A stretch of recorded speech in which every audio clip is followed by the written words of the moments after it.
Hello everyone, this is Fan Teaching Professional teaching knowledge based on American Board study material. Today I will introduce a lot more teaching tools you have in your teaching tool belt. Lecture. When you lecture the students, make it interesting.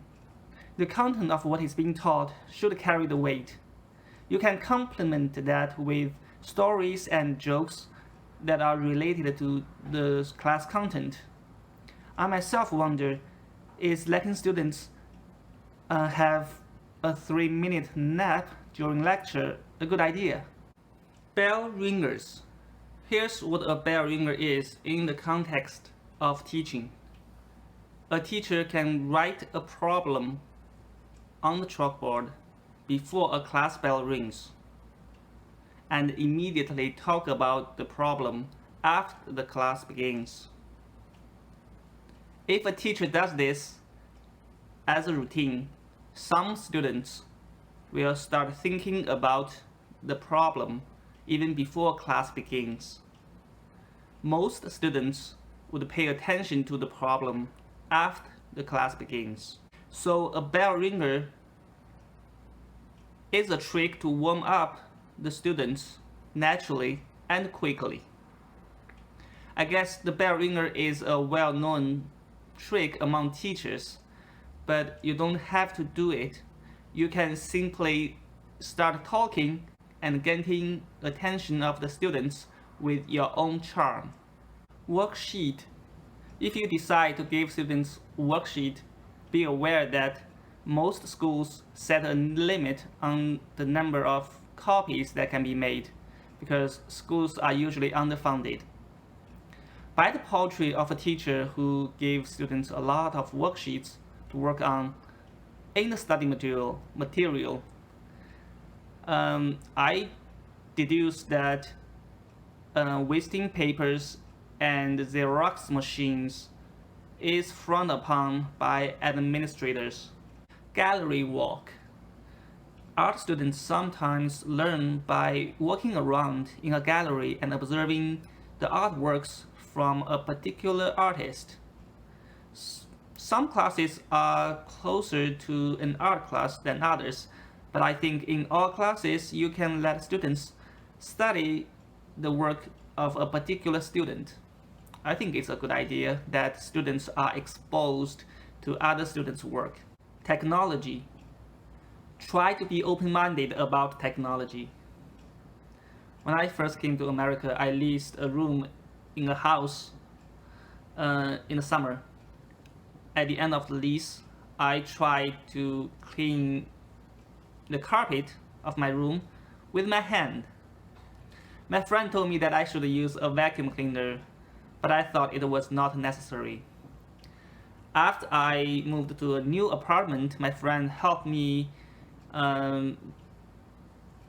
buy a new vacuum cleaner. After the trouble of assembling the device, I find it so much more effective at cleaning the carpet. Now, more than 10 years later, I'm still using the same vacuum cleaner once a year.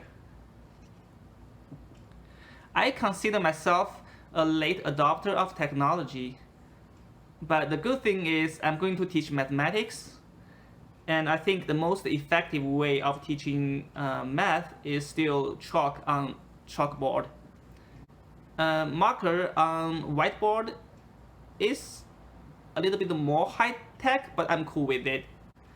Teaching math with a PowerPoint is a bad idea in general. It is not always, of course. I have to come back to my original point though. Even though you might not like the disruption of new technologies, try to be open-minded about it.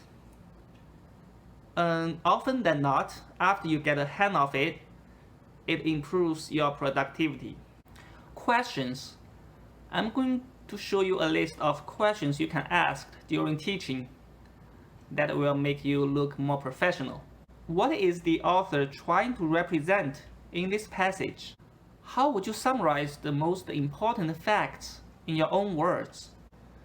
Is there a way to explain the concept using a drawing? How might the following concepts be characterized in graph form? After reading the passage, is there a source of bias? Examine the data and what area appears to be inconsistent. Is it possible to identify a trend from the data? How will you know if the answer is correct? What criteria should we use to evaluate the effectiveness of this treatment? How would you describe the main character if he lived in your town? What supporting evidence or examples can you add to this answer?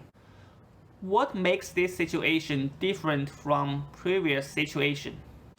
Is it possible to link these data points together to formulate a better answer? What are the attributes of a bicycle? What are the components of a bicycle?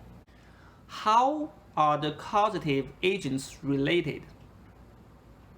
Causative agents. Is it possible to arrange the following items into a sequence?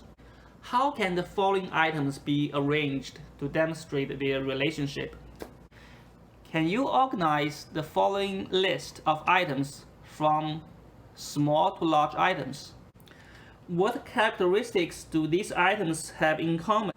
How might these items be listed into like categories? Wait time.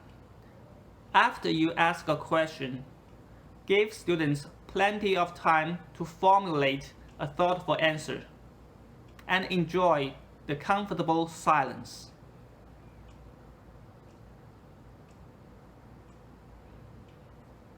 And remember to give plenty of feedback to the answers. Inside, outside circle.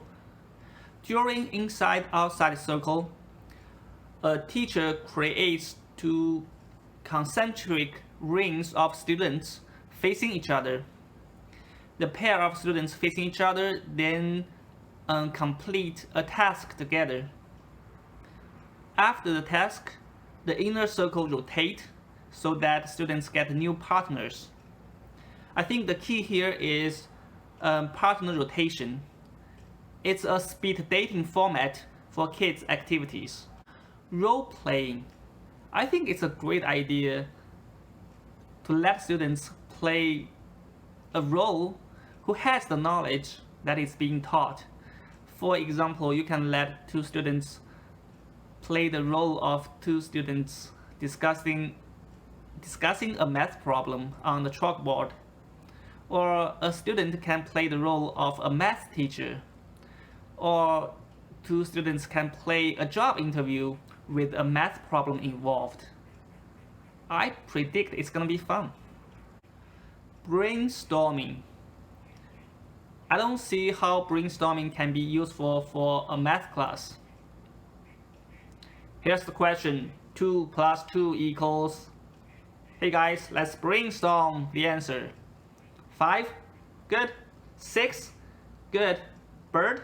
Good. Airplane? Well, the answer is 4. Guest speakers. How cool it is if a guest speaker could speak to your students on a subject related to the curriculum. Just remember one thing.